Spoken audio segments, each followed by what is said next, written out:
तॾहिं रमज़ान जो महीनो डिज़ाइनर शेरवाणी में न बल्कि सिंपल लठे कुर्ते पाजामे या सलवार कमीस में हूंदो हुयो। उन ज़माने में रमज़ान में नाच गानो रज़ाकाराना तौर ते बंदि थी वेंदो हुयो। बसि दुहिल या को दॿो वॼाइण जो रवाजु हुयो, सो बि सहरी जे वक़्त में। पर हाणे त ईअं लॻंदो आहे त रमज़ान जहिड़ो आहे ई नचण कुॾण ऐं नाच गाने लाइ। पहिरियां वारा माण्हू सम्झंदा हुआ त रमज़ान हिकु सालाना तरबियती वर्कशॉप आहे, जंहिंमें नफ़्स खे लगाम ॾियणु, ॿियनि जी बुख ऐं प्यास जो कर्ब सम्झणु, इंसाननि जी हाजत रवाई, दिलि जी सफ़ाई ऐं रूह जी भराई जी तरबियत थींदी आहे। मगर अॼु ख़बर पई त रमज़ान त आहे ई पंहिंजी नफ़्स खे ताक़तवर करणु, शयुनि जी हवस वधाए घणे खां घणो माल ऐं मुनाफ़ो कमाइण जो महीनो।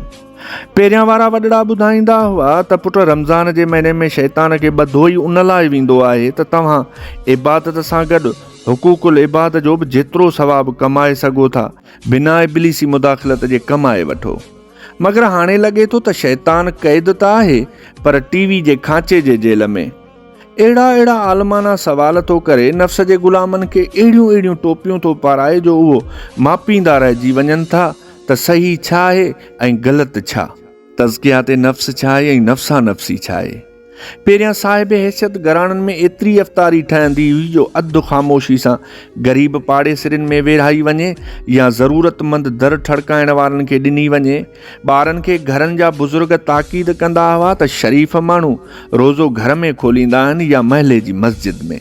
मगर हाणे ख़बर पई त रोज़ो रखियो ई उन लाइ वेंदो आहे त उहो रेस्टोरेंट या अफ़तार पार्टी में खोलियो वञे, जंहिंजी अफ़तार पार्टी में जेतिरा मुतमकिल ऐं चमकंदड़ चेहरा, उन जी ओतिरी वाह। वरी नादारे ज़रूरतमंद माण्हुनि खे ॾिसी मुंहुं बनाए ख़राबु थींदो। पहिरियां असां पंहिंजे ॿारनि खे उहो सम्झाईंदा हुआसीं त तरावी जो मक़सदु उहो आहे त असांखे सॼो साल ज़िंदगी जी वठवठा में एतिरो वक़्तु नाहे मिली सघंदो जो क़ुर पाक खे ॿुधी ऐं सम्झी सघूं। चुनाचे रमज़ान जी हर राति जॾहिं इमाम साहब आराम सां किरत कंदा त मुनक़िद लफ़्ज़नि जी दुरुस्त अदायगी सम्झी वठंदासीं। ॾिठो वञे त जहिड़ी तरह सां मस्जिदुनि में इज़ाफ़ो थियो आहे त उनखां केतिरा दफ़ा वधीक इबादत गुज़ारनि जो इज़ाफ़ो थियो आहे। मगर ज़माने सां जेका शइ घटि थी आहे सा आहे वक़्तु। वक़्तु पहिरियां हुयो कोन, पर हाणे नायाब थी वियो आहे। चुनाचे हाणे उन मस्जिदुनि में वधीक रश हूंदी आहे जंहिं मस्जिद में कारी साहब बुलेट ट्रेन जी रफ़्तार सां तरावी पढ़ाए, भले सम्झ में अचे या न अचे, पर तरावी त थी वई न।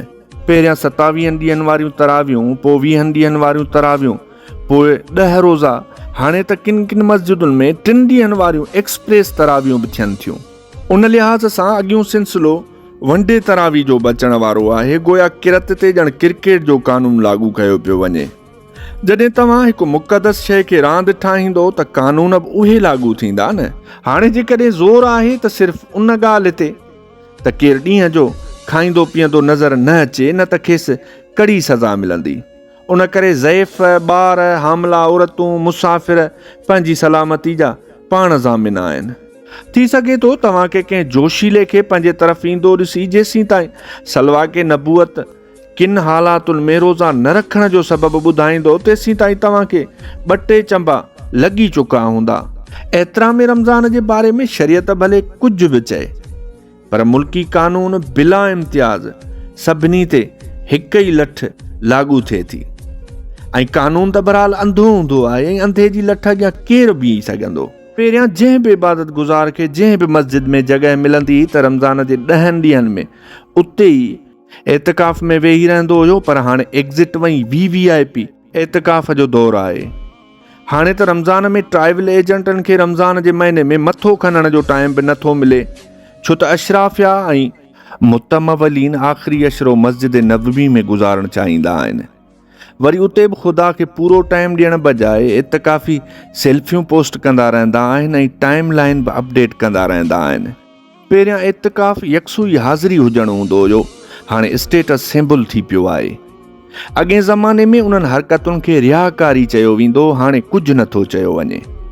पर ईअं बेशुमार मुस्लमान अॼु बि ख़ामोशी सां ख़ैरात, एतिकाफ़, 30 ॾियारा रोज़नि ते यकीन रखनि था। इबादती एतिशारबाज़ी खां हज़ारे मेल परे उहे ई माण्हू ई त आहिनि जेके रमज़ान जी सूंहं ऐं आबरू आहिनि।